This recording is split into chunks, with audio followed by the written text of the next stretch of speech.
population, nous n'avons pas encore une CEDEAO pour les peuples. C'est à ce niveau qu'il faut s'interroger. Qu'est-ce qui a été fait depuis la première législature de 2000 à 2016 et qu'est-ce qui a été fait de 2016 à 2020?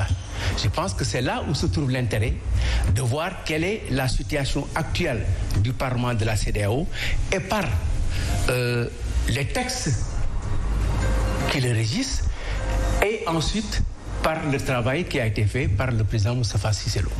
Alors oui, allez-y. Oui, justement, en fait, par rapport à la maîtrise des textes, aujourd'hui, on a vu un député monter au créneau par rapport, justement, pour dénoncer le non-respect de la parité. Automatiquement, le président a répondu en soulignant que la parité, on ne peut pas parler de parité parce qu'il s'agit justement de la CEDEAO. Alors, que disent les textes?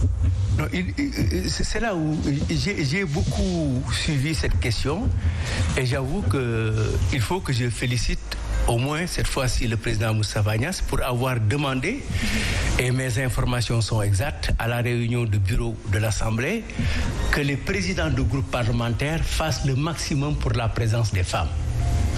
Le maximum pour la présence des femmes, c'est la parité. Ce n'est pas une affaire de la CEDEAO.